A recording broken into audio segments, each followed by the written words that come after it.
I would like you all to take a look at this picture. Now, what's the first thing you might have thought after seeing this picture? Any sane person would say, dude, it's just a normal hill. But that's not what Charles O'Rear saw. Charles O'Rear, you see, was the unique photographer of this picture. He saw something wonderful here. He saw something unique. And that thinking right there, my friends, is what gave birth to the iconic Windows XP wallpaper. Sorry, I haven't introduced myself yet. I'm Darshan. I'm a high school student, and I've been living in Japan for 2 years. I'm going to be talking about perspectives and how choosing to take the positive perspective has helped me. So, let's start simple.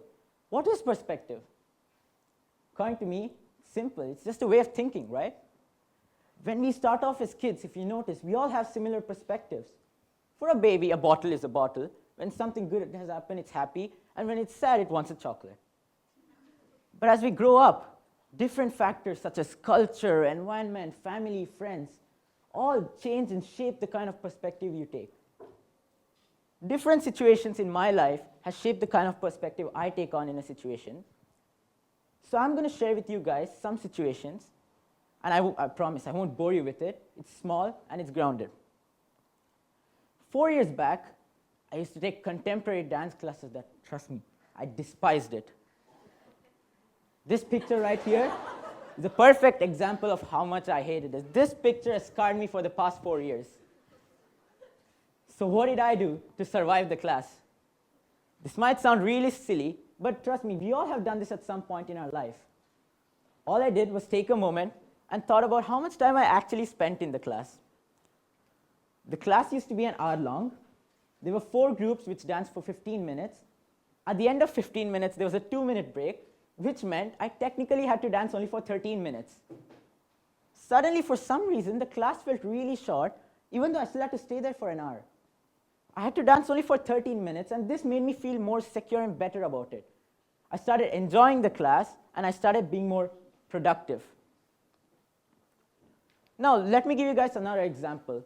Of course, all of us know who this person is, Steve Jobs. But how many of you have heard the term reality distortion field?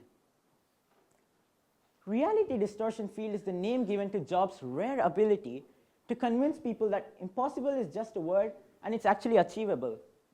Let me share with you guys an example where this was used. In 1981, the original Macintosh was launched, and 10 months before the launch, he talked to one of the chief organizing officers, Andy Hertzfeld, and said, we're going to start shipping in 10 months. And Andy Hertzfeld was like, that's impossible. Even by today's time, that's a rather hard feat to achieve. But Jobs used this mixture of flair, charisma, and charm, and he convinced Hertzfeld that it's possible. And guess what? Hertzfeld achieved it in just 8 months. Now that we know what reality distortion field is, who do you think Jobs had to use it first on? It was himself. Now hear me. We all know how ambitious Jobs was as a child. He wanted to ask people to think differently. He wanted to change the world. He wanted to be something big in the tech industry. Fun fact, Jobs is as good a coder as any rather average engineer in our current time.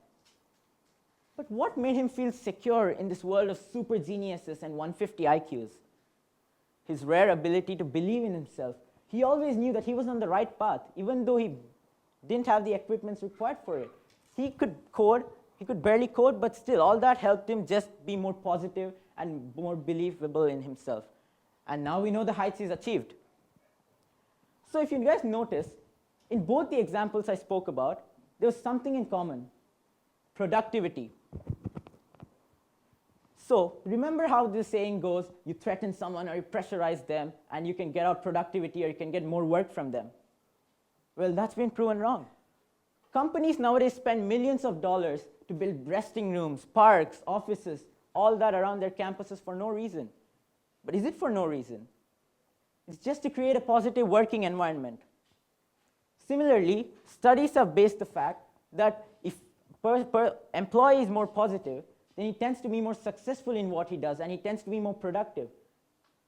Therefore, it's really important for anybody, if they embark on anything, to be positive in their approach. But I'm here talking about this, and you guys are wondering, It's easy to say that, but how are you going to get the positive perspective?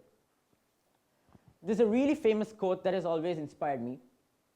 If you change the way you look at things, the things you look at change. If you change the way you look at things, the things you look at change. The best way to attain a positive perspective is a threefold procedure about which I'm going to talk now. The first one is you're supposed to evaluate your perspectives. Like I said, perspectives can be positive or negative. In any given situation in our life, there's always either a positive one or a negative one. Therefore, it's important to identify the perspective you're taken. Second one is you have to evaluate your sources. As I stated again in the start, every perspective has different sources such as culture, family, friends, environment. All this affect the kind of perspective we take on in a situation. In a negative situation, your perspective could just be negative because of the sources around you. Therefore, it's really important for you to remove it. The third one is probably the most important and the fun one. You're supposed to compare and contrast your perspective with other perspectives, such as your friend's perspective, celebrities' perspective, or it could even be a hypothetical one. For example, you can think of a situation where you had a different perspective, a positive one. Suddenly, it becomes more easier to emulate and realize where you went wrong in the first place.